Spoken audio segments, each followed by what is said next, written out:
Hello, my name's Ella. I'm 28 years old and I just put my mother-in-law from hell in her place. But before I tell you what went down, let me give you some backstory. My husband Curtis and I met when we were in our senior year of college. We happened to be in the same elective and we got to talking. Before long, we were dating. Curtis is truly the best man I could have ever asked for. He's loving, caring, kind, and very supportive of everything I want to do. He's always had my back no matter what. After Curtis and I graduated, we decided to focus on our careers for a little bit. We moved in together and life was going pretty well.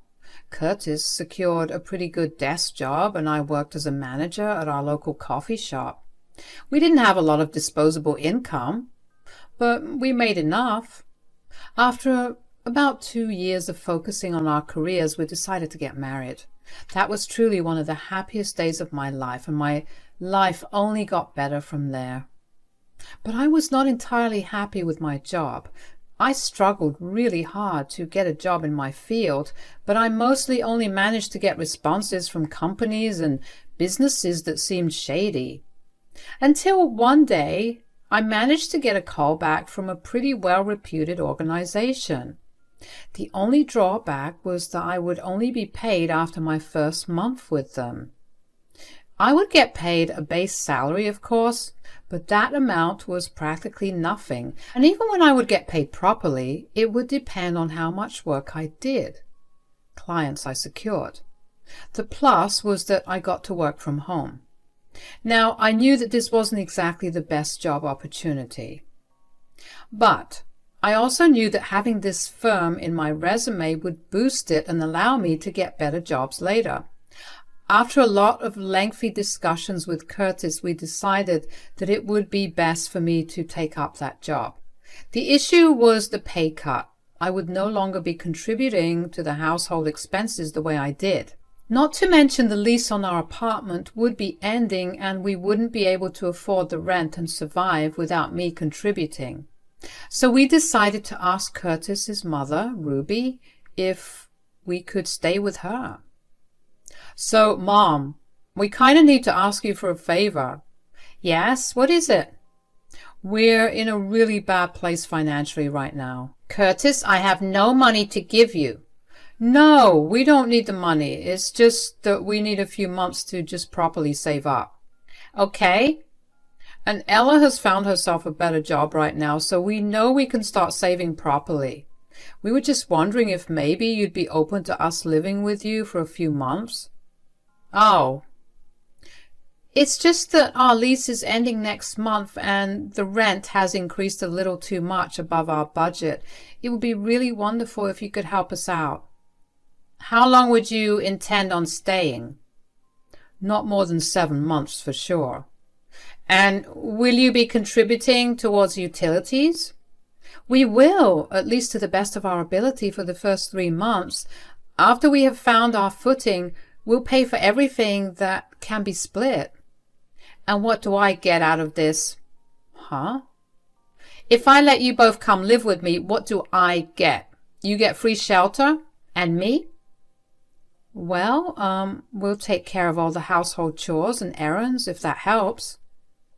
That might. I've recently joined our neighborhood's women empowerment group. It's really nice, and I do want to spend as much time as I can there without having to worry about coming back home with a lot of things to do. We promise you that we'll take that off your shoulders. I'm very particular about the way I like things, so you will have to watch out. That won't be a problem. All right then, move in whenever you have to, although do give me a week's notice so I can prepare the spare bedroom for both of you. I will admit that I was severely thrown off by how Ruby asked us what she would get in return for letting us stay there.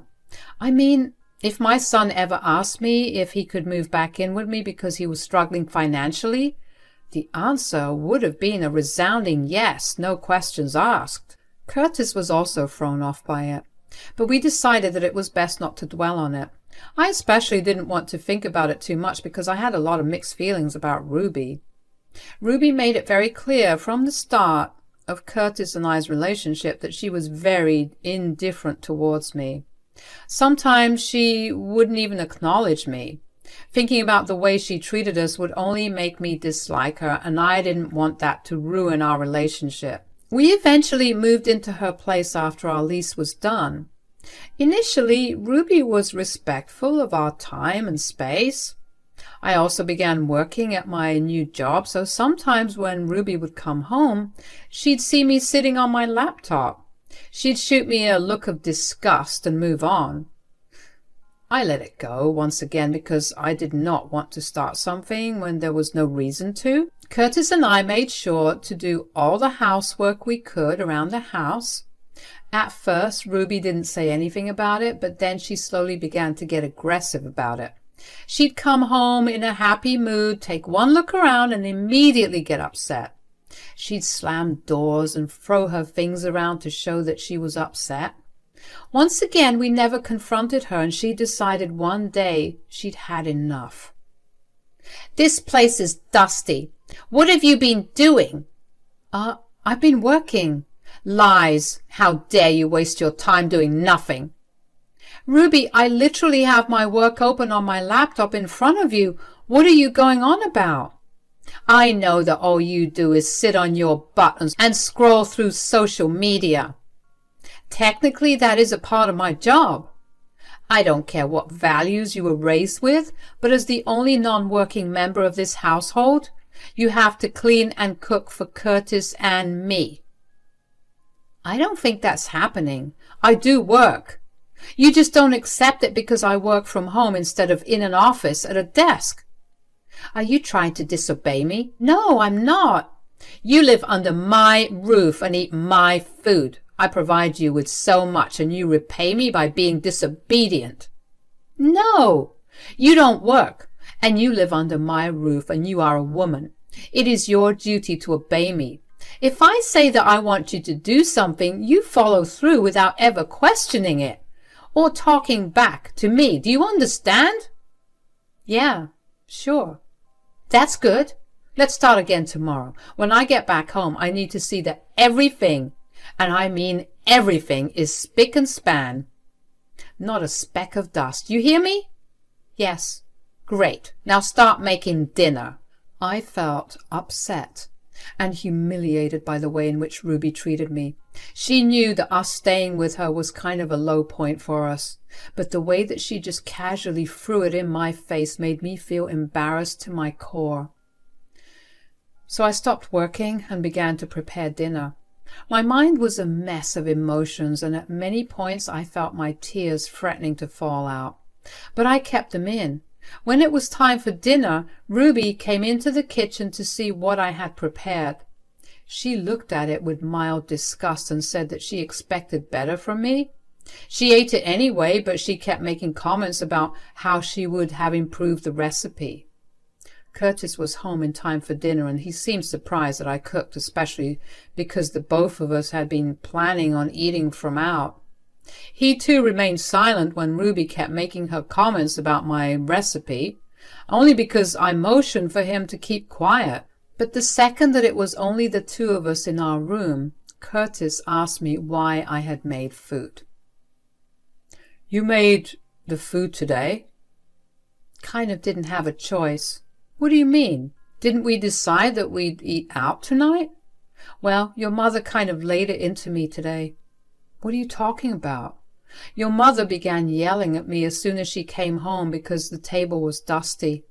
She kept telling me that I wasn't working all day, so it was my duty as a woman to ensure the house was spotless." "But you are working." "Yeah, I tried to tell her, but she wouldn't listen to me." "Why did you listen to her, though? You're usually good at standing up for yourself." "Well, she kept reminding me about how I was living under her roof. I already feel crappy that we're in a difficult place, and she just kept repeating it. I guess I felt guilty enough to just listen to what she was saying." "What the hell? That's not okay. First of all, I promise you, we'll go apartment hunting tomorrow. I can't live in a place where you're not treated right. Secondly, I don't want you to listen to anything she says. I'll handle her." We don't have the money to go apartment hunting. I can borrow some from a friend for a deposit. I'll do anything to make sure that you're comfortable in your own place. Oh, babe, no. Let's just wait it out. We just need to bear with your mom for another 3 to 4 months, and we'll have more than enough money to live on our own. But you'll be exhausted every single day. Not if I do something. What are you thinking about? Isn't your mother part of some women empowerment group? Yes. Why does that matter? What if I recorded her treating me like crap purely because I'm a jobless woman? I could play that in front of her club. And well, that would be fun. You know what? I like this. Let's do it. I cannot even begin to tell you how relieved I was to know that Curtis was on my side about the whole thing. I knew that he would have my back, but usually when it comes to their mothers, men get defensive. I was just glad that Curtis took the time to see who was actually wrong. The next day we ordered the hidden camera, and when they arrived a week later, we set it up in different rooms of the house that were the common areas for all 3 of us. I continued to listen to Ruby and do everything she asked of me, but no matter what I did or how I did it, Ruby would always have an issue with it, to the point where she would hurl insults at me for being a bad woman. I was genuinely shocked that she held such beliefs when she was one of the leading speakers for her women empowerment group, something she never failed to mention almost every other day. Ruby would tell us all about her great speeches and how the group was changing her mindset, but immediately after she would treat me like I was some slave to her. She was lost in her contradictory behavior, and I wasn't going to be the one that pointed it out to her. She made me cry many, many times, and I had to be the one that held Curtis back from saying anything to her. The only thing that kept me going was that I was going to expose her for the fraud that she was one day. Curtis and I stayed with her for another 3 months. Those months were positively the most hellish ones I've ever lived. Not only did I not get to properly work, but I also had to clean the house at least twice a day, so she would get snippy with me. Eventually, Curtis and I had saved up enough to deposit a new apartment. We found one that we liked and decided to move in within the next week. On the last night that we were spending with Ruby, she did not hesitate to once again go berserk about the food and its quality. "This meal is disgusting." "Mom, that's unnecessary. It's delicious." "Ella, I'm sorry, Ruby, but I've made this before and you've never had a problem with it." "Yeah, well, I don't know what you did today, but it's atrocious." "I'm sorry. I was really tired today. I had a lot of work and I had to clean the house too." "Don't give me pathetic excuses. How do you even call yourself a woman?" "Excuse me?" "You are a disgrace. Every woman should know how to handle multiple things at once." "You've never had a problem when I've messed something up when I was tired. What's the big deal here?" "No, sweetie, it's perfectly fine for you to not be able to do something. You being tired is understandable considering how hard you work. As for Ella, all she does is waste her time on her phone and laptop." "Are you saying that because Curtis is a man? His tiredness is greater than mine?" "Obviously. You're at home all day. How could you possibly be tired?" "Aside from the fact that even though I'm home doesn't mean that I'm not working, do you honestly think that taking care of the house and the people living in it is not labor? It's still tiring." "Nonsense. Going out and working a real job is way more tiring than simply vacuuming the floors and making a meal." "Didn't your women's empowerment group just discuss how household labor is still labor? How it's unpaid labor that's way more taxing than working a desk job?" "Oh, you know that I don't believe all that mumbo-jumbo. I only go there because I have nothing else to do." Wow. Just wow. I have nothing to say to you. I have been slaving away all day for the past 3 months, and you have never once shown any kind of appreciation for it. Maybe you should try to understand the things your group discusses. What my group and I do is none of your business. As for your work around the house, you will get my appreciation the day you do everything right. There's not been a single day where I haven't seen something wrong with what you've done. That's only because you keep searching for faults. At this point, I feel like I'm your slave. You are. It's your duty to obey me. I only want what's best for my son, and if it means treating you like a slave, then so be it. Best for me? What do you even mean by that? I feel bad that you married this pathetic excuse of a woman. You deserve someone who will wait on you hand and foot. I feel ashamed when I see you do the things she's supposed to do. That's called pulling your weight. Our gender doesn't decide what we do. We do things equally. What is your problem? Nonsense. This generation and its ideas are going to doom the world. Disgusting. I can't even look at you right now. I knew that I needed to expect to hear crazy things coming out of Ruby's mouth, but that did not change the fact that it was still so jarring and shocking to hear. She had no hesitation in calling me a slave just because I was a woman, and it was my duty. The way she just blatantly disregarded my occupation, my time, and my effort made my blood boil. I tried my hardest to keep my composure, but at some point I couldn't just say something. I could tell that Curtis was struggling to grapple with the words that his mother said too, but his eyes were wide and his jaw was dropped. Thankfully, he maintained some composure, and that was what kept me calm. I knew that I needed to hear her say those words, considering I was recording it. I didn't want either Curtis or I to come out in a bad light. When I sent the tape to her group, I wanted them to see what we were dealing with, not that we were making Ruby behave that way. After Ruby left us in the dining room to go to her room, which she locked herself in, I took out my phone and began going through every room in the house and recording it. I swiped all the furniture with my finger and showed it to the camera to show how clean I had kept it. I was going to use it to showcase just how absurd Ruby's behavior was and how she was only out to make my life hell. Curtis and I had a long talk after that incident with his mother.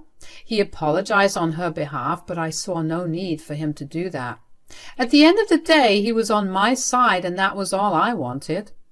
We spent that night editing together the footage we collected over the past few months into half-an-hour-long video. I uploaded the video to my drive and shared the link to it with a member of Ruby's group who I had met one day while shopping for groceries. The woman gave me her phone number in case I was interested in joining the group while I was staying with Ruby. After that, the video spread like wildfire. I was getting texts from everywhere, from people who I had never heard of or met in my life, sympathizing with me. They shared their shock and disgust with Ruby. The next day, Ruby still had no idea of what had happened. She kept herself locked up in her room while Curtis and I busied ourselves with moving out. We decided to spend the night in our new apartment, and Ruby did not even bid us goodbye.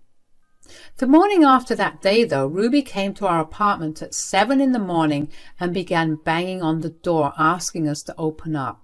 I had just woken up, but I knew immediately that she found out what had happened. "What are you talking about? Don't you dare act coy with me. You sent out a video of me to everyone in my group." "I mean, you were just being yourself. What's there to be ashamed of? Do you even know what you've done? Honestly, I don't care. You made my life hell because you were so adamant about your beliefs. This is the least you deserve. I can never walk around in my own neighborhood. I can never step out of my house. My entire reputation has been tarnished, all because you wanted to get some petty revenge. What about the hit I took to my pay because you made me feel crappy for staying in your home? Do you even know why it took Curtis and me so long to find our new place? You don't work. You do not. No woman should be working, especially you." Wow, Even after everyone knows how you really are and you get embarrassed, you're still sticking to your views and trying to make me feel bad. Of course, what I think privately doesn't need to be broadcast to everyone. Well, when you broadcast to everyone that you're someone who believes in the empowerment and upliftment of women, you shouldn't be hiding your true values. You have no right to decide any of that. Sure, but there are women in this town that have been looking up to you. Don't you think it's unfair to them? Who cares about them? Clearly you do. If you didn't, you wouldn't be this ashamed. Everyone's talking about me. No one treats me with the same kindness they used to treat me with, and it's all because of you. Look, I don't know what you want me to do here. Why would you expect people who are practically strangers to treat you with kindness when you don't even treat your own daughter-in-law with kindness? You need to set yourself straight and figure out how to unlearn your old ideals. Now, I have an apartment that I need to move into. Goodbye. Slamming the door in Ruby's face felt insanely amazing. All the tormenting that I bore with finally worked its way into being useful. Of course, Ruby didn't just stop at me slamming the door in her face. She kept harassing us over the next few days by either always coming over or by texting and calling us non-stop. Curtis and I ended up blocking her number and also getting a restraining order after she stalked us and cornered us at a work event that Curtis had. She never failed to keep telling me that I was the reason for her downfall, and she refused to acknowledge that she was the reason. Ruby knew better than to violate a restraining order, so that's when she finally left us alone. Curtis has constantly been checking in on me and making sure that I'm doing okay. I mean, I was severely burnt out and exhausted from having had to deal with Ruby for months and then having to move. But it was all okay because I finally got free of Ruby for good, and because now I have a space of my own to do whatever I please with it. Curtis and I are moving forward together happily. He's set to get a promotion within a few months, and I have been able to earn a lot more now that I no longer have to clean the entire place twice. We're slowly crawling towards a more stable future, and once we get there, we're even planning on having children. It's been a tough journey, but Curtis and I have stuck with each other throughout. So no matter what happens from here out, I know that if I could deal with Ruby, I can deal with anything else that life throws at me.